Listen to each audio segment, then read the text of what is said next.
Internet est lié au data center. Les data centers permettent le développement d'Internet, le stockage de données, les puissances de calcul qui ne sont pas comparables à ce qu'on peut trouver en dehors d'un data center. Data center, c'est un superordinateur composé de dizaines de milliers de serveurs. Avec cette puissance de calcul et de stockage, on peut faire de l'intelligence artificielle qui peut aider, par exemple, dans le dépistage du cancer du sein, par exemple. Les millions de données stockées de radiographie, etc., peuvent être comparées à une nouvelle radiographie et en fonction de l'analyse, on peut aider le médecin à poser son diagnostic. Il y a aussi tous les services qui sont fournis dans les data centers. Je pense que la pandémie qu'on vient de vivre est un exemple d'une intégration du digital dans la vie de tous les jours. La vie du travail qui était habituellement au bureau en réunion avec ses collègues. Aujourd'hui, on peut se permettre de faire presque la même chose en étant à la maison derrière son ordinateur. Ça, c'est supporté par des services qui doivent tourner dans des data centers. Il y a aussi le partage de documents. Je pense qu'il y a eu énormément de transformations au sein de la société qui étaient permises par les data centers en un temps de crise comme celui qu'on a vécu. Je pense qu'on a appris et on s'est adapté à la situation. Et je pense que c'est aussi un des gros avantages des infrastructures et des sociétés digitales, c'est de pouvoir constamment se remettre en question. On peut toujours anticiper des besoins, mais c'est toujours un pari sur l'avenir. Forcément, on doit à chaque fois rectifier le tir. L'innovation, c'est quelque chose qui est itératif. Dans le cadre de la pandémie, c'est clair qu'on a dû réorganiser pas mal de services pour pouvoir répondre à une demande qui était déséquilibrée par rapport à ce qu'on avait connu avant la pandémie. On peut vite s'imaginer que le nombre de connexions vidéo entre des individus a explosé et le nombre de personnes dans une réunion a aussi explosé. Tout ça a été évidemment modifié pour pouvoir répondre à ce que nos utilisateurs attendaient de nous.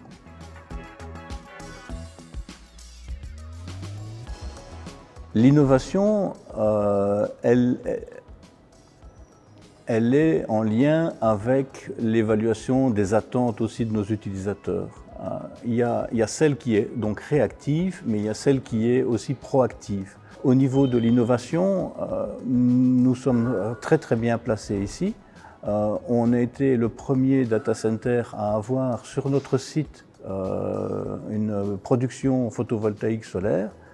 On a d'autres innovations dans le domaine de l'énergie également, qui sont en cours de construction, en cours de finalisation, notamment notre projet de stockage avec des batteries. C'est un système qui est unique pour les data centers.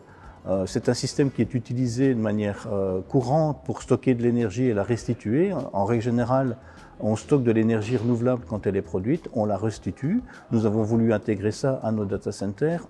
En y ajoutant une autre dimension, nous avons besoin, quand il y a une absence de fourniture d'énergie électrique, d'avoir une solution de secours. Typiquement, partout, dans tout data center, on utilise des générateurs électrogènes.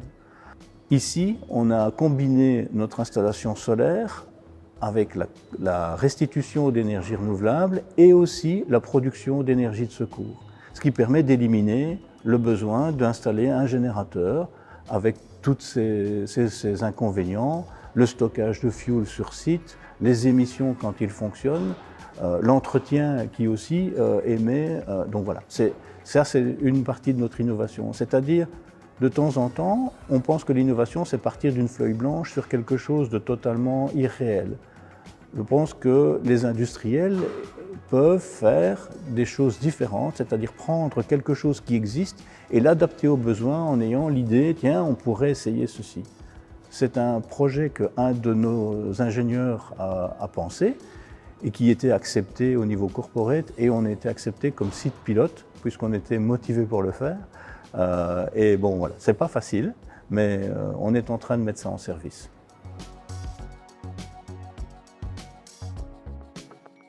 Je dirais qu'ils ont déjà influencé l'économie belge, puisqu'en s'installant ici, au départ, il était hors de question de construire autant sur ce terrain, par exemple.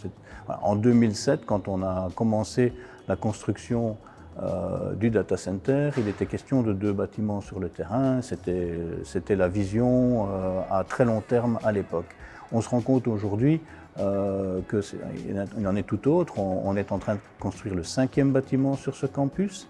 On a investi aujourd'hui plus de 2 milliards d'euros sur ce site de Saint-Guilain et on a annoncé la construction du bâtiment numéro 5 pour un montant de 500 millions d'euros. Ce sont des investissements qui sont significatifs, évidemment, qui demandent de la main-d'œuvre pour pouvoir construire et élaborer tous ces équipements. Mais après, ça nécessite aussi pas mal de main-d'œuvre pour pouvoir continuer à maintenir, à développer et à entretenir tous ces bâtiments. Sur le campus, ici, on est grosso modo à 400 personnes pour lesquelles on a un temps plein. Alors ce ne sont pas tous des employés de Google, mais on a des employés de Google qui sont entourés de gens qui nous aident pour la maintenance, de gens qui nous aident pour le service de gardiennage, nettoyage, entretien divers, la logistique, parce qu'on ne s'en rend pas bien compte, mais un data center a besoin d'une logistique assez importante pour tout ce qui est changement. On rajoute des serveurs, on en enlève, on a besoin de pièces de rechange, etc. Donc c'est une bonne partie de notre personnel actif sur site est uniquement limité sur tout le temps. On a tout le temps besoin de ce nombre de personnes parce qu'on a des gens qui sont ici 24 heures sur 24. Ça tourne 24 heures sur 24, samedi, dimanche, jours fériés, 365 jours par an. Pourquoi? Parce que nos utilisateurs attendent cette disponibilité des services, que ce soit mail, YouTube, vidéoconférence. Ça ne peut pas s'arrêter. On ne peut pas imaginer dans la vie d'aujourd'hui dire écoutez, votre email, vous le verrez lundi parce qu'il n'y a pas de disponibilité sur site. Donc ce sont des métiers qui sont une évolution de métiers de base. Le métier que je fais aujourd'hui n'existait pas quand j'ai fait mes études d'ingénieur. Je pense que c'est probablement vrai aujourd'hui que les jeunes qui sortent des études d'ingénieur feront à terme un métier qui n'existait pas quand ils ont fait leurs études. Malgré tout, on a un impact aussi sur le développement de la région et par exemple, nous avons une relation très proche avec des universités locales, notamment avec une avec laquelle, là et là, on a développé un bachelier et un master en Data Center Operation. Quelque chose qui n'existe pas encore aujourd'hui en Europe, maintenant c'est possible. Et ça peut se faire parce que nous avons des besoins et nous trouvons des partenaires qui sont prêts à les développer avec nous. L'impact sur la Belgique est aussi local. Nous avons un programme, on appelle les grants, qui permettent à des porteurs de projets d'obtenir une subvention pour autant que le projet soit focalisé sur nos objectifs de subvention. Essentiellement, ce sont les STEM, les sciences, la technique, l'énergie et les mathématiques. On fait ça depuis 12 ans et c'est un programme qui est de plus en plus apprécié par les locaux, à tel point qu'on commence à avoir vraiment du mal de sélectionner les bons projets parce qu'on a énormément de projets et énormément de projets qui sont très intéressants. L'environnement, je pense que ça fait partie de l'ADN de la société depuis le début. La conscience qu'on a un rôle à jouer et qu'on impacte aussi l'environnement oblige la société à prendre ses responsabilités au niveau environnemental pour un développement durable. En 2020, nous avons annoncé que nous allions être zéro carbone 24 heures sur 24, 365 jours par an. Et ça, c'est un challenge qu'on se réserve pour 2030. C'est pas facile. Bien, je pense que sans dévoiler de secret, les systèmes de stockage de batteries tels que celui où on a fait le pilote est quelque chose qui est important pour nous parce que c'est un des moyens qui nous permettra d'arriver à cet objectif. Maintenant, il y a aussi des équipes de Google en Europe qui travaillent avec des partenaires développant de l'énergie renouvelable. Par exemple, on a un partenariat avec la production éolienne offshore en Belgique. Alors, c'est difficile de faire tout sur le territoire et donc on a aussi d'autres data centers en Europe et donc ça doit s'inscrire un peu dans un contexte européen. Ce n'est pas toujours facile de faire comprendre au public que le service qu'on donne, on ne le donne pas que dans la région de Mons. Le data center a sa raison d'être parce que on a quand même un service qui est mondial et donc on ne peut pas dire qu'on va compenser uniquement localement, ce n'est pas raisonnable.